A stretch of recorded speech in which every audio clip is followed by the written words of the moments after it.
The rain hadn't stopped for 2 days. Cold, relentless, and unapologetic, it lashed the small town of Elkwood like punishment.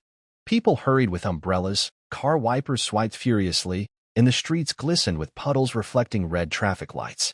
On the corner of Maple and 3rd, under the rusted awning of a closed bookstore, sat a woman in a wheelchair, her brown coat soaked, her hands trembling around the shoulders of 2 little girls curled up beside her. Twins. Maybe 7, maybe younger. Their hair stuck to their cheeks, and they didn't cry anymore. They had cried earlier in the morning, but the cold had taken over their tears now. They were just still.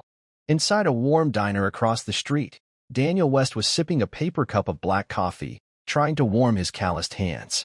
He'd just finished his shift at the auto shop, where he worked full-time and sometimes overtime. A single dad to a rambunctious 9-year-old boy, Danny had learned to survive on little sleep, little pay, little rest. But he was grateful. He had a roof, food, and his son. That was more than many. His eyes drifted from the steamy window of the diner to the scene across the street. He'd noticed the woman earlier sitting there in the rain, not moving. She hadn't even attempted to roll herself somewhere safer. And those 2 little girls. He stood up, walked out, left the rest of the coffee untouched. "Hey," he said softly, crossing the street. The woman looked up slowly, startled. Her lips were blue. "I'm sorry. We'll leave. We just needed to rest." "You're freezing," he interrupted, crouching to eye level with the girls. "These kids can't stay out here in this weather. You'll get sick. Look, my place isn't big, but it's warm. And there's food." She hesitated. "I don't want to be a burden." "It's not charity," Danny said gently. "It's being human." A few minutes later, Daniel was unlocking the door to his modest 2-bedroom house. Inside, the heater hummed, and the smell of leftover spaghetti from lunch lingered in the air. His son, Oliver, peeked from the hallway, his eyes wide at the newcomers. "New friends?" he asked. Danny nodded. "Just for a little while, but let's make them feel at home." That night, while the girls slept on the couch with clean blankets and full bellies, and the mother finally rested without flinching at every sound, Danny sat in the kitchen, sipping tea and listening to her story. Her name was Leah. Her husband had died in a car crash 3 years ago, leaving her with medical debt and no family willing to take her in once she lost the use of her legs. After the accident, she'd been living with her in-laws, who eventually grew tired of her dependence. They told her she had to go, and so she left, with nowhere to turn but the street. She didn't cry while telling the story. She smiled when she spoke of her daughters. Lila and Luna, identical, clever, and stronger than they looked. Danny didn't ask more.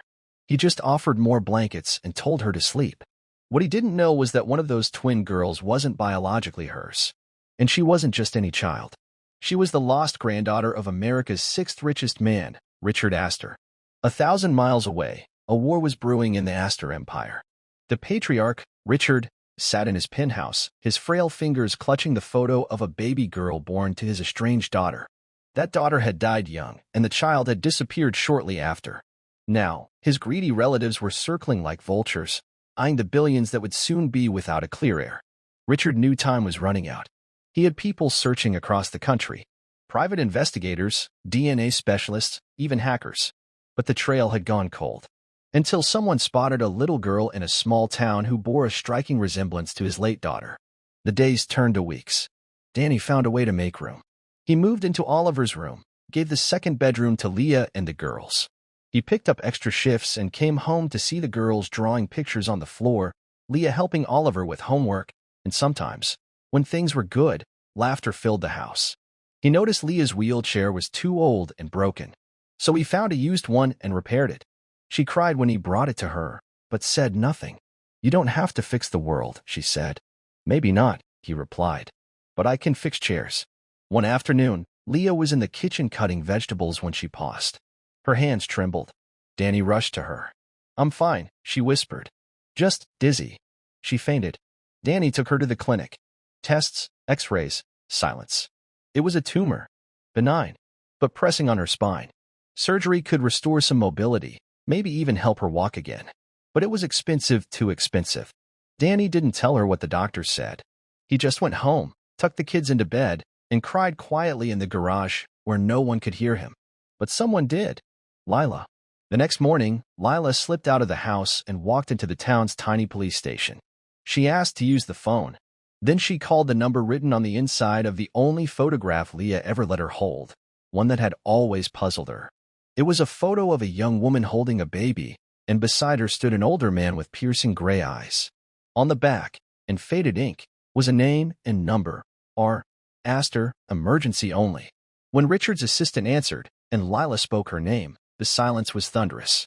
Within hours, black cars rolled into Elkwood. Leah was shocked when the men in suits arrived.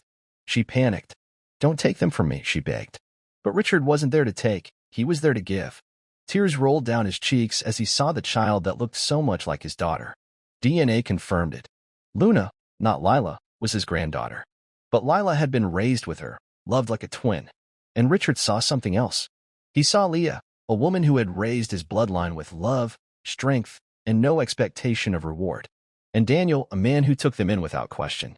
Richard offered them a new life. A mansion, money, care, even the surgery Leah needed. But Danny stepped aside. "I don't belong in that world," he said quietly. "I'm just a mechanic. My son and I, we're okay." Richard looked at him with something like reverence. "You're the only one who belongs," he said. "Because you already gave her what we couldn't, humanity." In the end, they didn't move into a mansion. Richard bought them a house near his estate. Not too big, not too small. Leah's surgery was successful, and for the first time in years, she walked again. The girls went to the best schools, but came home every night to a house that smelled like Danny's spaghetti and echoed with Oliver's silly jokes. And when Leah held Danny's hand one night, under the stars, she whispered, "Thank you for taking us and when we had nothing." Danny smiled. "You didn't have nothing," he said. "You had everything. You just needed someone to see it." And finally, someone did.